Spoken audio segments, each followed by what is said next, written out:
nanti dari situ siapa yang menyebarkan pertama, baru naik ke yang membuat video ini. Ya, karena memang ada persangkaan di pasal, unsur-unsur di persangkaan pasal tersebut kan ada, sesuai dengan perannya masing-masing. Ya. Tingkat penyidikan sudah masuk. Kemudian saya sudah katakan kemarin, ada 2 orang yang kita periksa sebagai saksi. Betul? Ya. Siapa dia? Dia ini adalah salah satu pemilik akun yang menyebarkan video asusila ini. Nah, 2 orang ini termasuk setelah kita cek profiling masif. Kita lakukan pemeriksaan kemarin. Ya. Pertama inisialnya PP.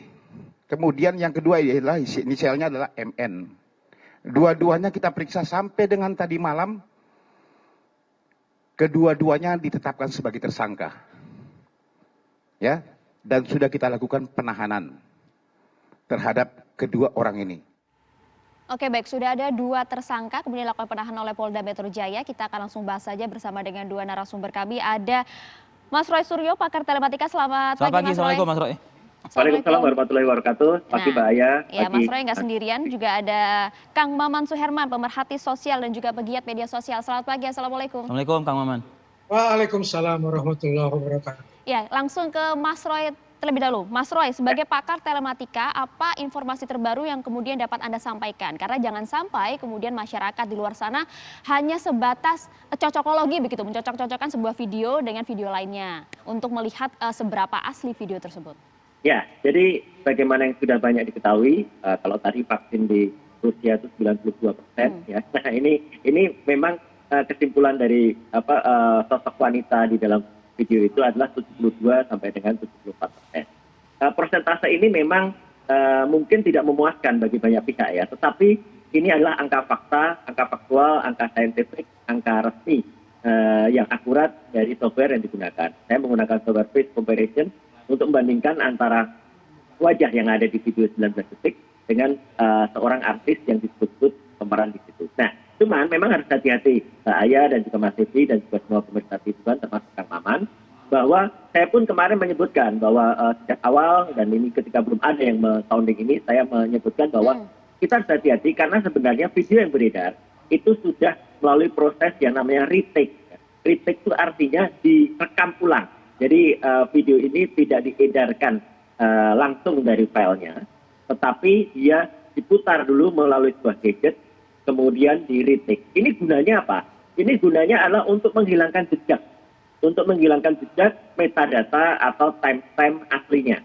Nah, ini yang perlu untuk dilidik oleh kepolisian dengan tegas ya gitu. Yang meretake itu siapa, Mas Roy, maksudnya? Nah, ini yang harus dicari oleh kepolisian, Pak Aya.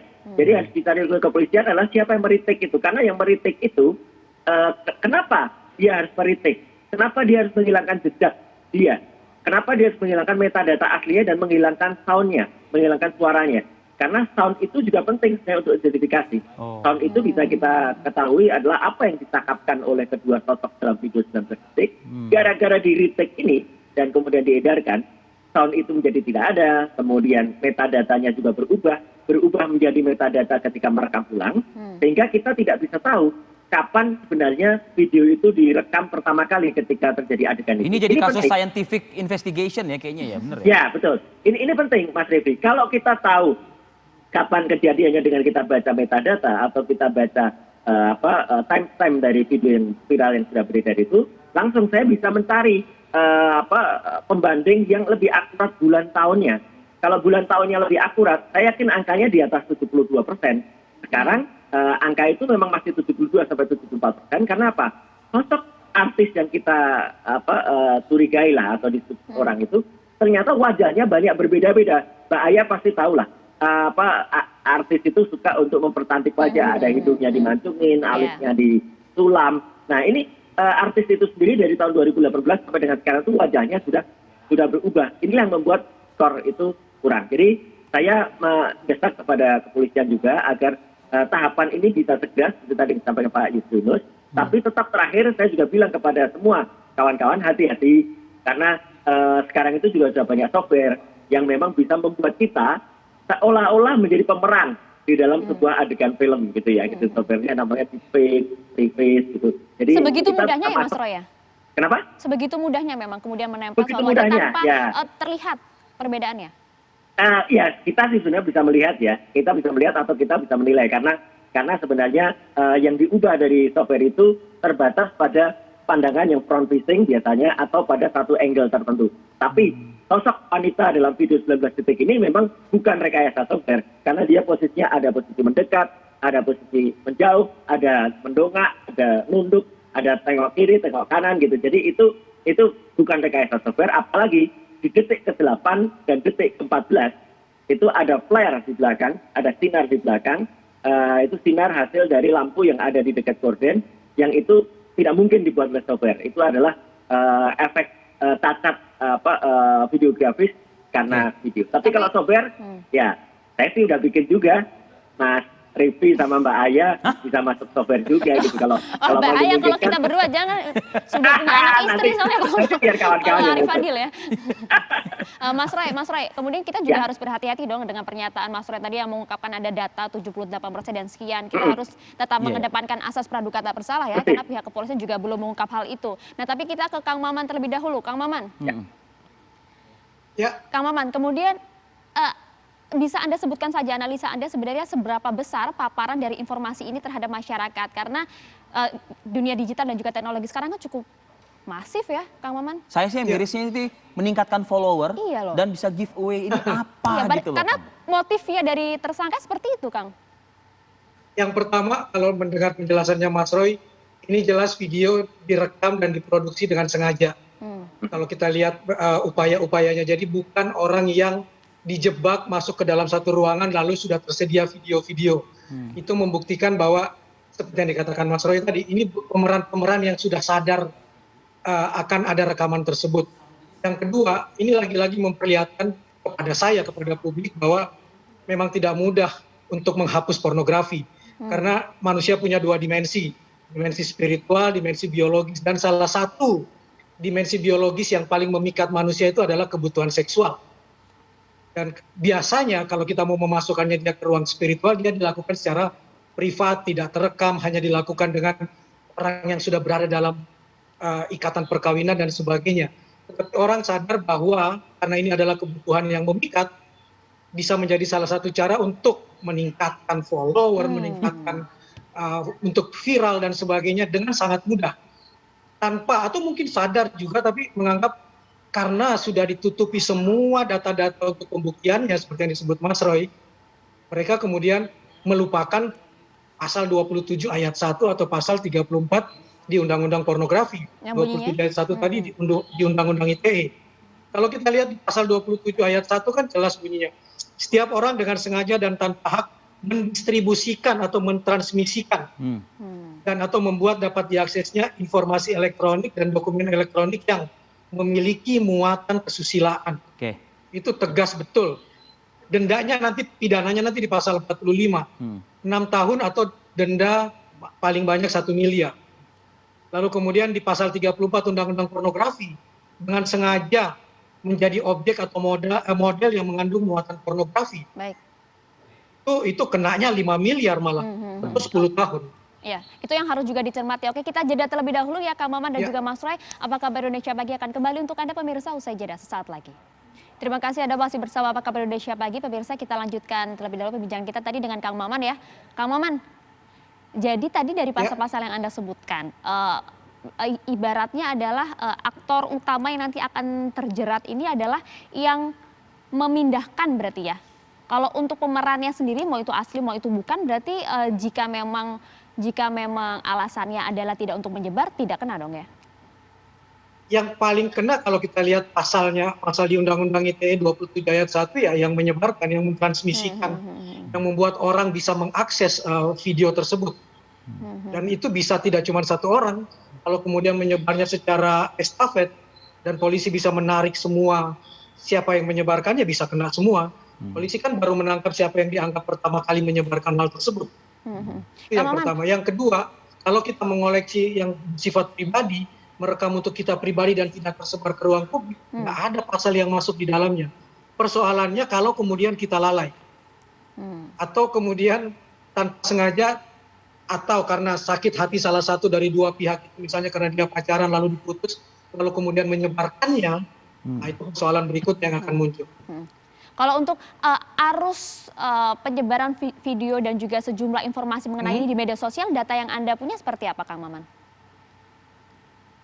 Oh, yang pasti harus ditangani oleh polisi pertama kali adalah mencari tahu siapa dulu penyebar pertama. Nah, nanti akan kemudian bisa ditelusuri. Saya yakin Reskrim punya alat yang sangat canggih untuk menelusuri hal tersebut. Bahkan bisa masuk sampai ke WA grup untuk melihat siapa yang kemudian membuat hal ini menjadi menyebar. Nanti tinggal dilihat soal niat dan maksudnya. Yang Anda maksud itu Kang Maman sesuai dengan pernyataan Mas Roy tadi, yang menutup suaranya,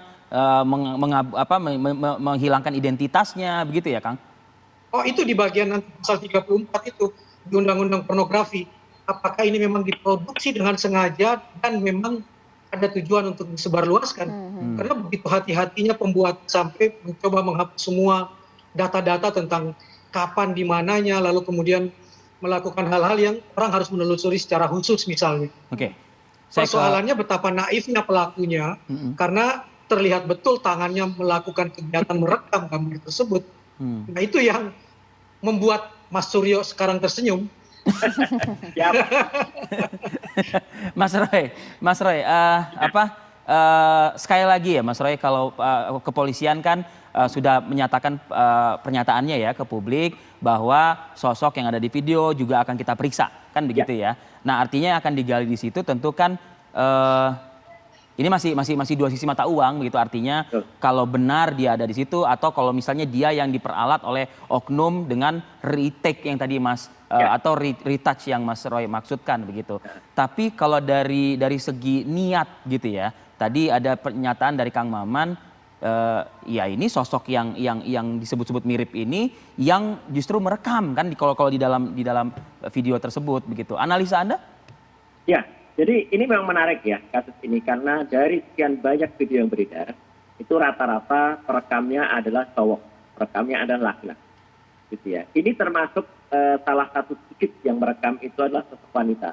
Kalau Mas Rifi ingat, mungkin Mbak Aya belum lahir ya gitu. Ketika ada video beberapa tahun yang lalu judulnya Bandung Lautan Asmara, itu pemerannya adalah N dan A, itu yang merekam juga ceweknya. Yang memiliki inisiatif juga ceweknya. Jadi artinya apa? Ini agak unik ya. Jadi kenapa ada kecenderungan sekarang cewek pun juga merekam. Jadi kalau ada niat, ini memang jadi pertanyaan. Kenapa yang niat merekam itu adalah si sosok wanitanya? Karena wanitanya kelihatan dia mengatur posisi handphonenya, kemudian setelah itu dia yang merekam. Ya. Nah, perkara apakah dia kemudian itu menjadi korban atau dia adalah ikut pelaku, itu nanti tunggu penyidikan polisi. Makanya polisi sekarang mencari siapa yang masif dulu menyebarkan. Dengan spektrum akan ketahuan ini beredar Sabtu malam itu di platform mana dulu, di platform Telegram atau di platform Twitter atau di platform WA Group. Jadi itu akan ketahuan nanti orang-orang yang masif ini dicopok karena sudah ada 2 yang diambil. Nanti akan terus ditrace dengan menggunakan IP-nya, akan ketemu siapa yang kemudian mengedarkan pertama. Yang mengedarkan pertama itulah yang kemudian nanti bisa dicari, Mas Rifi. Kalau ini ada hubungannya dengan orang yang patut diduga ada di dalam video itu, nah berarti bisa ada pola atau bisa ada motif. Tetapi kalau ternyata ini tidak ada hubungannya, atau dia bisa mencuri, bisa jadi yang ada dalam itu korban. Tapi saya sekaligus mengimbau Mas Rifi dan juga Mbak Aya, Kang Maman dan semua personel TV One, sebaiknya orang yang disebut-sebut itu memang kalau dia declare bahwa bukan saya, itu akan lebih bagus karena itu sesuai dengan Undang-Undang ITE, korban sendiri yang harusnya melaporkan kalau terjadi misalnya penyebaran terjadi. Kalau enggak, kasus ini kan agak aneh karena orang yang melaporkan atau pihak yang melaporkan ini kan sebenarnya tidak memiliki legal standing yang jelas ya gitu, karena dia bukan korban, dia bukan siapa-siapa yang melapor. Polisi kurang kuat nanti mengejarnya. Tapi kalau misalnya di korban yang melapor atau misalnya dia menyatakan bukan saya, nah itu akan menarik nanti. Karena analisis akan muncul nanti. Kang Maman, kita ke Kang Maman dulu. Kang Maman, analisa Anda kemudian mengapa fenomena video asusila yang mirip artis ini kemudian bertahan cukup lama di media sosial bahkan hingga sepekan terakhir? Apa istimewanya? Yang istimewanya karena pelakunya diduga sebagai selebriti.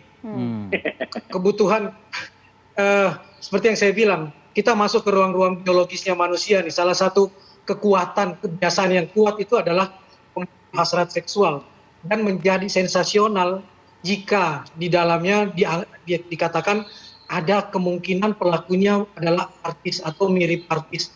Itu akan membuat rasa ingin tahu orang menjadi sangat tinggi. Dan itulah yang membuat dia viral. Bahkan melebihi kepulangan Bapak Habib Rizik Syihab viralnya kalau kita lihat. Pada hari itu langsung nomor 1 dia, bahkan 5 hashtag itu dia di atas. Baru kemudian sesuatu yang tadinya saya berpikir hari ini viral di media sosial itu adalah kepulangan Pak Rizik Syihab. Ternyata sampai kalah oleh hal-hal seperti ini.